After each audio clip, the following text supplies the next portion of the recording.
Korean barbecue. We're at 356 Korean Barbecue, and we came here because we wanted to discuss with you guys stand-up Yumi Chung. Get a little zoom in there. And we wanted to do this while we were doing something fun, and we figured what's more fun and also explores themes from the book than checking out a Korean barbecue restaurant as we discuss Stand-Up Yumi Chung by Jessica Kim. Hey Living Writer series, my name is Avery and I'll be discussing our group's favorite scene from the novel Stand-Up Yumi Chung. So our group's favorite scene was actually the same as Jessica Kim's, which is when Yumi and her father are having a moment inside the family restaurant where her father is admitting to his struggles and his vulnerabilities, both as her parent and as the business owner and the breadwinner of the family. So in this moment, as he's breaking down, it really causes a perspective shift of his character, whereas before we only knew him as strict, authoritarian, very hard and disciplining Yumi and wanting her to be the best, succeeding in school, to now being just a human being that faces struggles just as much as everyone else. And as we see more and more of his walls coming down, we're seeing that he is not just a parent or a businessman, he's also his own human being with his own struggles, his own history, his own vulnerabilities and flaws. So this changes our perspective and allows us to see that he's been so hard on her because he doesn't want her to face the same struggles and oppositions that he has faced as an immigrant to America. Whereas he's had to fight for every single opportunity that he's had in his life and to provide in his family, Yumi hasn't known that, and he doesn't want her to have to go through that experience and know that. He wants her to go to Hagwon and get good grades and to really succeed in an academic sense because he sees that as providing his daughter with the brightest future, though she may see it as a different way. So as we're exploring that, we do also see a bit of generational tension and generational divide when we see this older way of thinking being challenged against the new way of thinking, where we are seeing this breakdown of what we think is right and wrong between the two.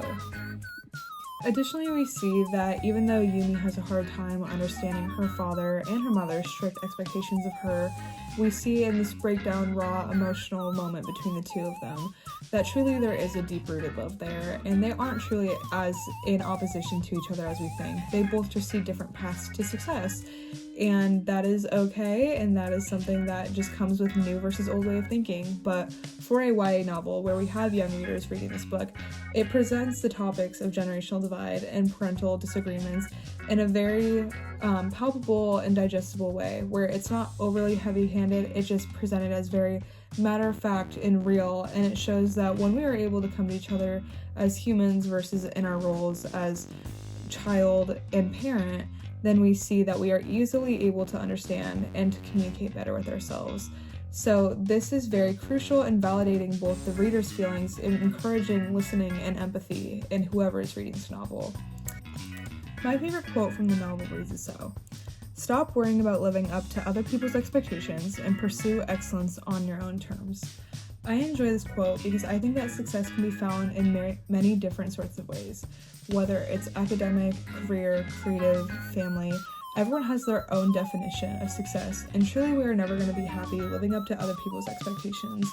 I think what's so beautiful about this novel is it explores the idea of individuality and finding sense of self within a young girl. And I think that is so important that as we are educating our YA readers and our up-and-coming generation, that we are showing these different avenues, whether it's comedy or pursuing YouTube like the comedian in this novel, but to show that there's not one right or wrong way, but truly we will only find that true happiness within ourselves by living up to our own expectations other than others.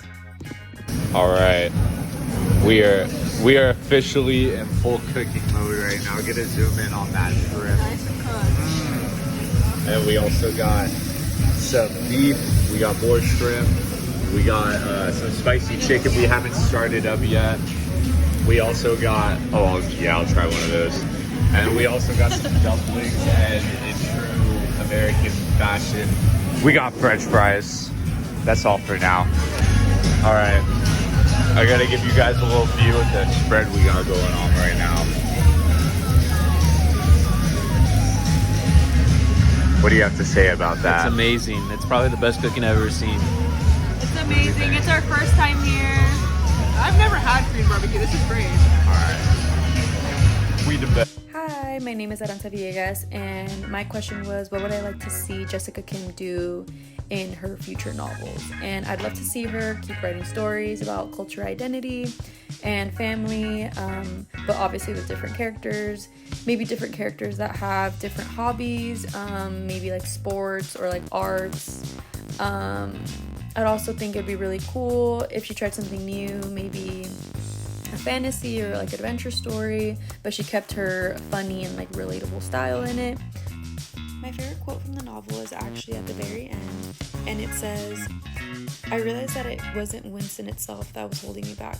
It was my fear of it. I imagine myself walking through Winston halls and know this year will be different because I'm not the same person I was last year.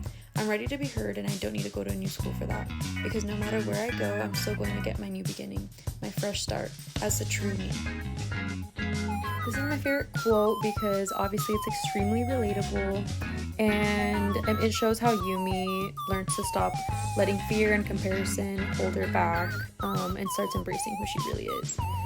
It's important because it reminds us that we don't have to be perfect or try to be someone we're not, to be happy, but that life is really about growing and learning and accepting ourselves even when we mess up, and I feel like this is a message that everyone can connect with. Alright, we're gonna get a taste test on the spicy chicken. What do we think? 10 out of 10. It's really good. 10 out of 10. Alright, we're gonna try mine now.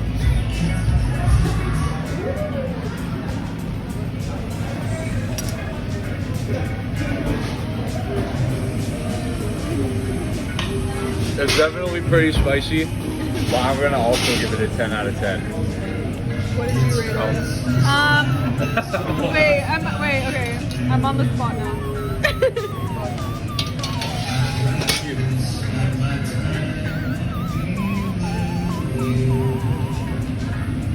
It's not that spicy. It's not. No? 10 out of 10. We got 10s all around. Hey everybody, my name's Levi, and today I'm going to be answering the question for Stand Up Yumi Chung by Jessica Kim. How does Yumi pose as an inspiration for younger readers? So, throughout the course of the book, we see Yumi as a very relatable character. And the reason for that is because she's a character that is in constant mental turmoil. That's because she's going towards what she wants to do, which is obviously become a comedian and start pursuing performing arts. And then that directly contrasts with what her parents want her to do, which is help out with the family Korean barbecue business, and then also get good grades and go to Winston. So I think what's really interesting about this book is that it has a realistic ending. Yumi doesn't get this fairy tale ending where she becomes a famous comedian and then moves away to Hollywood and all that other stuff. Jessica Kim is able to give us an ending that is very relatable for our audience, because obviously that's not how it goes for everybody else either that wants to pursue performing arts. So what ends up happening is Yumi is able to save the family business, which is a miracle in itself. And then she ends up getting back into Winston, but this time she's okay with it because she's taken all that mental turmoil and all that difficult decision making she's made this summer, and she's let it make her become a better person. So now she's going back to Winston in better shape than she ever was before, and it gives readers a chance to be like, oh, no, it's not the end of the world if I can't get everything I want exactly when I want it, if that makes sense. And then for my favorite quote from the book, it's a quote that Yumi says when she's doing her stand-up performance at the Korean barbecue restaurant, kind of the big climax of the book. She says, "But someone really special taught me that life isn't about being perfect. I'm starting to see that I'm a work in progress, growing and learning and messing up sometimes. And that's okay. The less I worry about what everyone else is thinking, the more I feel free to be the true me. And that, my friends, is the secret to why I'm so happy to be up here tonight." I just feel like this is a really wholesome quote for this character who's kind of gone through all these hurdles throughout the book. And now she's standing at the end of those hurdles, a changed character somebody that's a lot more selfless than she was before, and somebody that's also not as concerned with what other people might think of her. So we definitely see that transition throughout the book, and this is like the big culmination part of it. So I think that really rang true for me. Thanks for listening. Are you going? All right, y'all. I have a joke for you. Why do chickens not practice stand up on their eggs? Because they don't want to crack them up.